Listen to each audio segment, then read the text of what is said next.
both of you. My name is Labs Thenmozhi Soundararajan, and I'm here as Executive Director of Equality Labs, a adult civil rights organization, as well as a board member of the Me Too movement.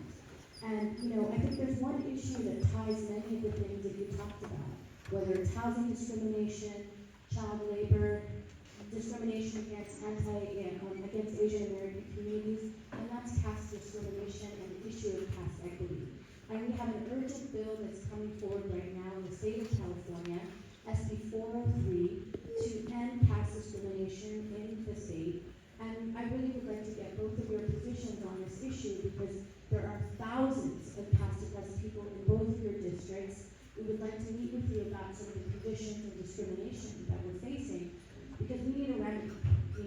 We're at a point right now where we're facing such severe discrimination that our community's ability to access housing, access workplaces, and educational institutions is being hampered by the severe violence, discrimination, and bigotry that we face. And in Asian American History Month, no Asian American should face what we're going through right now, which is why we're really honored that Senator Aisha Wahab is standing with us. And we hope that you guys will meet with us to stand with us as well.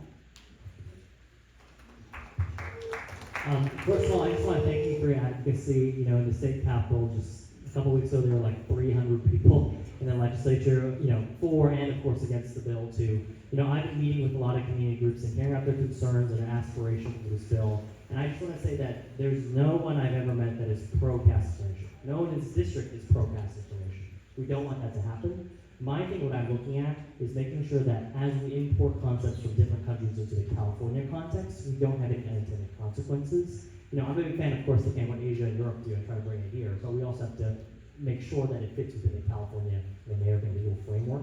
In California, we actually go beyond the protected classes of the federal level, right? We include national origin, ancestry. So we have a track record of strong civil rights protections for all people.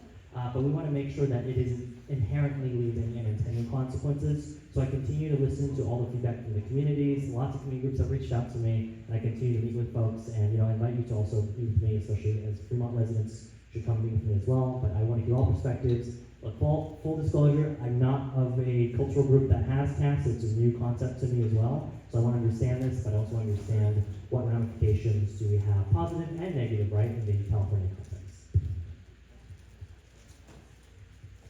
I strongly oppose any form of caste discrimination. I was proud to be the first person in Congress to work with Equality Labs and other groups, Cornell West, to honor Ambedkar, who was a great constitutional scholar. He wrote India's Constitution, one of the great advocates against caste, and influenced W.E.B. Du Bois here.